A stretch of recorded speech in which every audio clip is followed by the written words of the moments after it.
Welcome to 7-5, solving inequalities by multiplying or dividing. That's what our objective is today, is to see what happens to inequalities. So our key concept is for multiplying and dividing properties of inequalities is in words. When you multiply or divide each side of an inequality by the same positive number, and that's really important to remember, the same positive number, the inequality remains true. That means we don't change that statement. So let's take a look right here in some examples. Notice that in the first example we have 2 is less than 6. That is a true statement. What if we decided to multiply both sides by a positive 4? We get 8 is less than 24.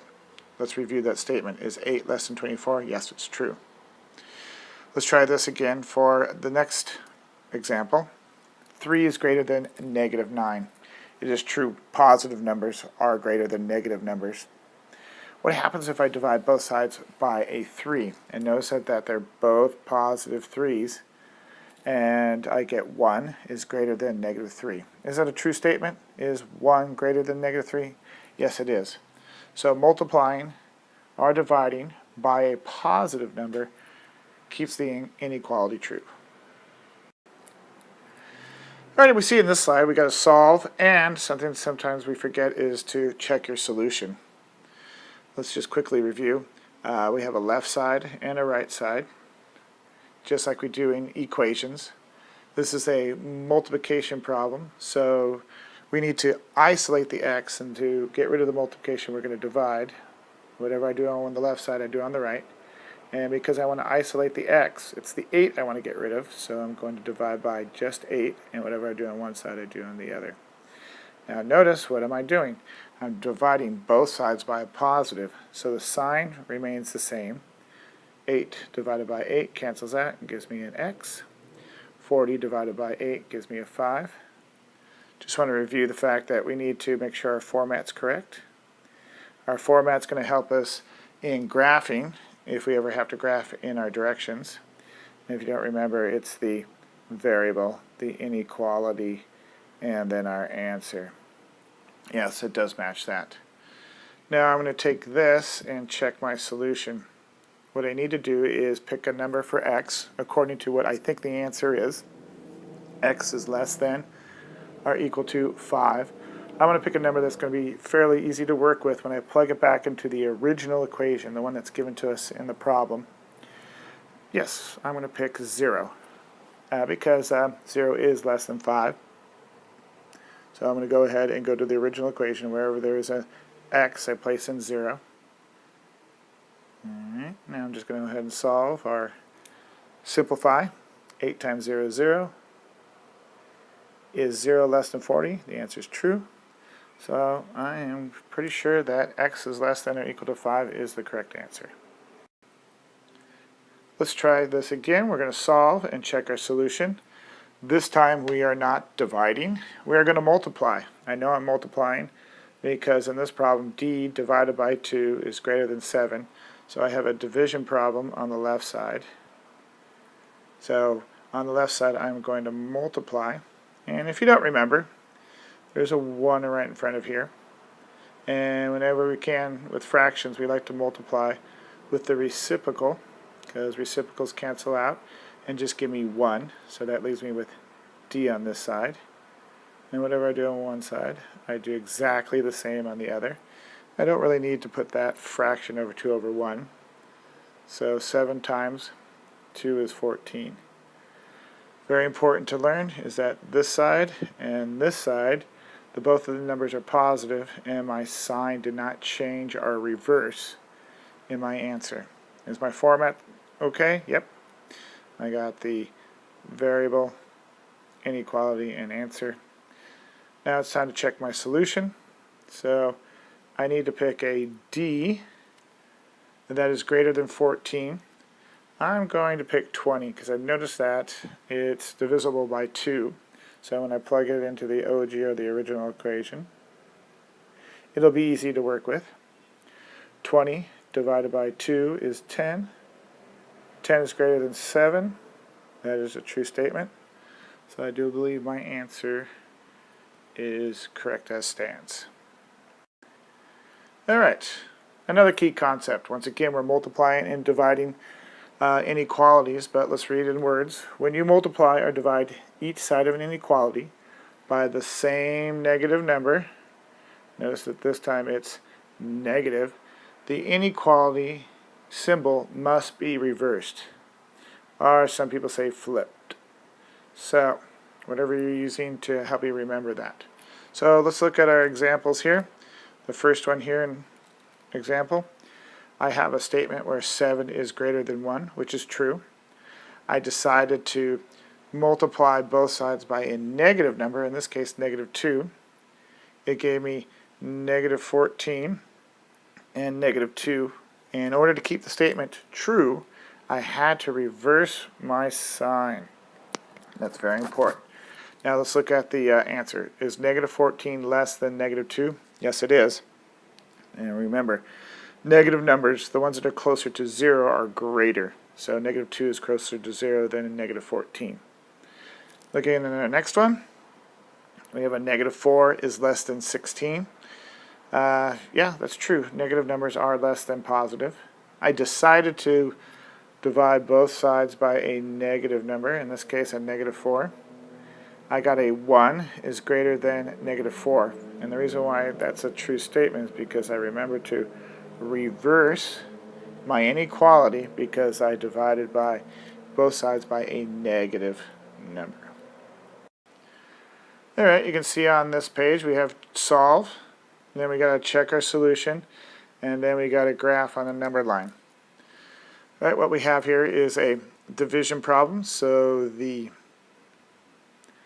opposite of division is multiplication, and multiplied by its reciprocal because it's in the denominator. I'm going to move it up into the numerator, and whatever I do on one side I will do to the other. Now notice here I am multiplying by negative numbers on both sides. Now I'm not concerned about what's here, I'm concerned what I'm doing to both sides equally. So remember, these two cancel out, I'm left with an x. I get 4 times negative 3 is a negative 12, and I must reverse my inequality. So x is greater than or equal to negative 12.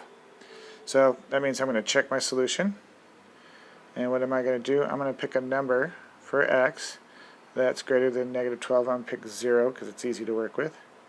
Plug in wherever there's an x. 0. Now let's look at the situation here. 0 divided by negative 3 is 0. Is 0 less than or equal to 4? Yep, that's a true statement. So I do believe my answer is correct the way it stands. Now it's time to graph and put a number line on. Notice that my answer includes negative 12, so I make sure that there's a negative 12 on my number line. Since it's negative, the number to the right is negative 12, and the number to the left is negative 13. That's really all I need to write on my graph to be able to show the answer. I'm going to remember, of course, when I have certain inequalities, I have certain things I need to put on the graph. Greater than or less than are open circles. Greater than, equal to, less than or equal to, I need closed. In this case, I'm going to have a closed dot on 12. And because, once again, my format is correct, all I have to do is take the arrow of the inequality, or which way the point of my inequality is going, and it's going to the right. And I'll shade. So my graph says we start at 12, we include negative 12, and all the numbers to the right of it to infinity. Alright, this slide pretty much is the same. We're going to have to solve, check our solution, and graph. I notice here that we have negative 7 times x is greater than negative 56. What do I need to do? Well, what I need to do is isolate the x. So I'm going to divide by a negative 7, because dividing is the inverse of multiplying. whatever I do on the left side, I'll do to the right side, which is divide by a -7.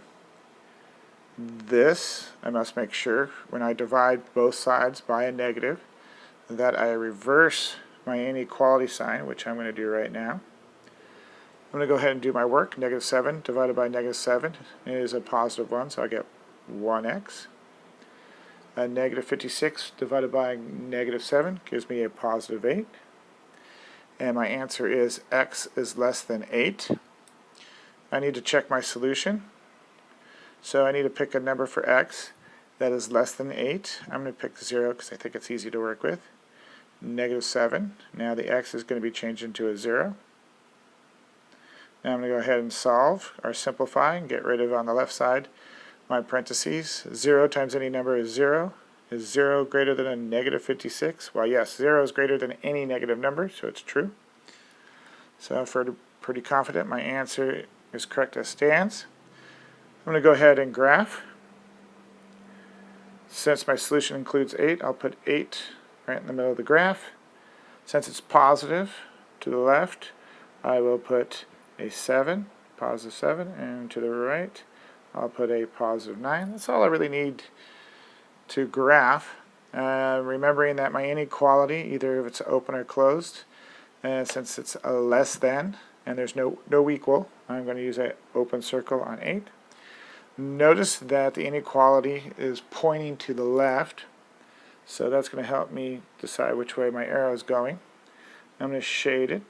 So what does this mean? It means my answer starts at 8, does not include 8, and includes all the numbers to the left of 8 to infinity.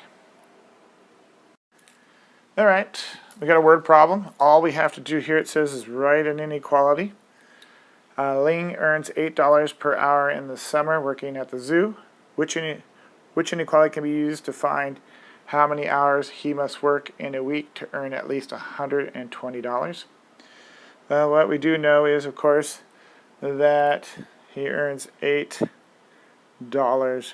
per hour. Alright, and that tells me we're going to be multiplying. What are we going to be multiplying by? Hours.